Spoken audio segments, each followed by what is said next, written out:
Hello friends, my name is Shreyas Wangania. Our continuing chapter number 2, linear correlation. आज last exercise हम लोगों को काम करना है, एक्सरसाइज 2.1।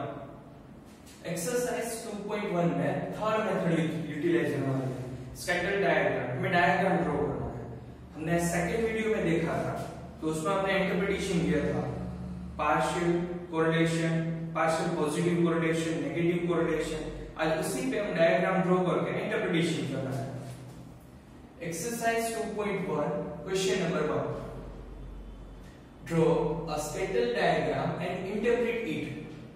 डायग्राम ड्रॉ करना है और इंटरप्रिटेशन देना है कि ये पॉजिटिव कोरिलेशन है कि नेगेटिव कोरिलेशन। पॉजिटिव कोरिलेशन कब होगा?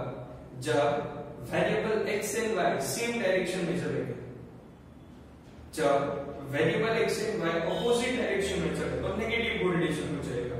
यहां देख सकते हो प्राइस एंड सप्लाई अवेलेबल है, तो प्राइस को हम एज्यूम कर लेते हैं वेरिएबल x, सप्लाई को वेरिएबल y। 14, 16, 12, 11, 15, 13, 17 प्राइस अवेलेबल है, सप्लाई अवेलेबल है। अब पहले आपको क्या करना है, इसमें आपको डायग्राम ड्रॉ करना है। लेकिन स्कैटर डायग्राम ड्रॉ करने से पहले उसका स्केल माप लेना जरूरी है। तो स्केल माप कैसे लेंगे? स्केल माप के लिए अब प्राइस देख लो, मिनिमम प्राइस कितनी है 11, मैक्सिमम कितनी है 70, यानी कि 1 centimetre is equal to 1। Price normally rupees में होती है, तो यहाँ स्केल माप हमने ले लिया x एक्सिस पर 1 centimetre is equal to 1 rupees. Supply में मिनिमम वैल्यू क्या है? मिनिमम वैल्यू है 12 और मैक्सिमम वैल्यू है 53, यानी कि डिफरेंस ज्यादा है। तो हम यहां स्केल माप लेंगे, 1 centimetre is equal to 5000 units. Supply 1000 units में अवेलेबल है, इसीलिए हमने यहां लिखा है 5000 यूनिट्स।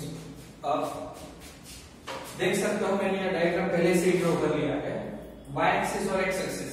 x एक्सिस पर 1 centimetre is equal to 1 rupees, यानी कि 0 से मुझे जरूरत नहीं है फर्स्ट 10 तक की। तो मैंने स्टार्टअप किया है 11, 12, 13, 14, 15, 16, 17, 18, 19 तक। और y एक्सिस पर हमने ले लिया है सप्लाई 5, 10, 15, 20, 25, 30, 35, 40, 45, 50, 55, 60 5000 यूनिट्स के डिस्टेंस पर हमने लिया हुआ है, क्योंकि मैंने लिखा है स्केल माप 1 centimetre is equal to 5, 10, 15, 20, that's it. अब देख सकते हो प्राइस जब 14 है तब सप्लाई कितनी है 32। तो यहाँ x एक्सिस पर जब प्राइस 14 है तब सप्लाई हो जाए 32, यानी कि ये पॉइंट। तो अब इस पॉइंट को ज्वाइन अप करेंगे और ये देख सकते हो 40, 32। अगर आप ग्राफ पेपर का यूज करोगे तो आपको प्रॉपर कैलकुलेशन मिल जाएगा, लेकिन आप देख सकते हो यहाँ 14 और 32। उसके बाद 16 एंड 50, 16 वहां है 50, तो ये दोनों मिक्स हो जाएगा, ये पॉइंट 40, 60, 12 पर 20, तो 12 और 20, 12, 20। उसके बाद देख सकते हो 11 एंड 12, तो प्राइस जब 11 है तब ये क्या है 12। उसके बाद 15, 45, जब x एक्सिस पे 15 है तब 45 लेना है। उसके बाद 13, 30,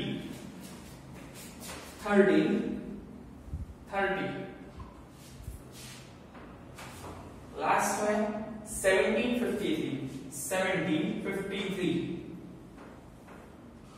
या 53। अब देख सकते हो कि सभी लाइन सेम डायरेक्शन में चल रही है, सभी लाइन सेम डायरेक्शन में चल रही है। लेफ्ट टू राइट अपवर्ड्स दिख रहा है, अपवर्ड्स। हाँ, हालांकि ये एक लाइन पर नहीं है, इसलिए हम इसे परफेक्ट पॉजिटिव कोरिलेशन नहीं बोल सकते, लेकिन हमें मालूम है सेम डायरेक्शन में है, left to right upward direction में है, तो हम इसे क्या बोलेंगे? पॉजिटिव कोरिलेशन तो बोलेंगे, लेकिन पार्शियल पॉजिटिव कोरिलेशन। आप देख सकते हो मैंने ये कंक्लूजन भी लिखा हुआ है, conclusion. We can see that all points on the scatter diagram do not lie on the same line। ये एक लाइन पे नहीं है, do not lie on the same line, एक लाइन में नहीं लेकिन सेम डायरेक्शन में जरूर है, या देख सकते हैं, but price and supply are in the same direction.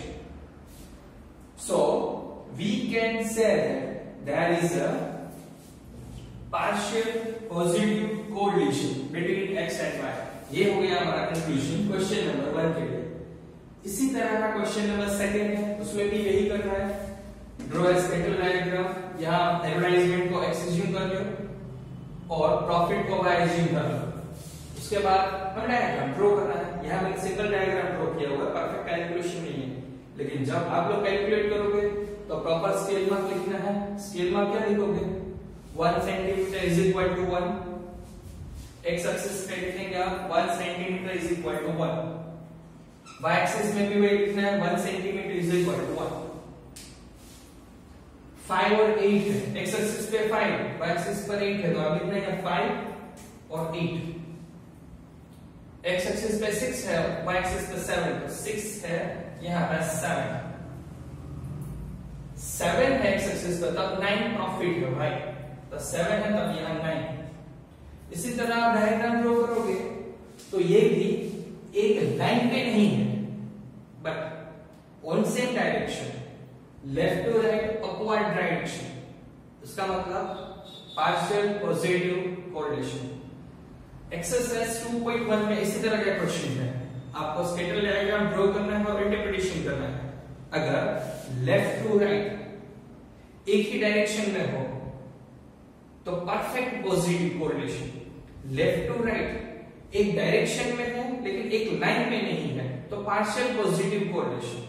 लेकिन left to right downward position में हो तो आप क्या करोगे? तो आपको लिखना है नेगेटिव कोरिलेशन. एक लाइन में हो तो perfectly negative correlation. I hope आप सभी लोगों को इस स्केटर डायग्राम मेथड समझ में आ गई होगी. एक्सरसाइज 2.1 इस तरह का है. इसके साथ एक्सरसाइज 2.1, 2.2 और 2.3 कंप्लीट हो गया. आप एक्सरसाइज 2 काम कर लोगे. अगर कोई डाउट रहेगा तो आपके साथ यही जय स्वामी है. आई होप सभी लोग समझ गए होंगे. Thank you.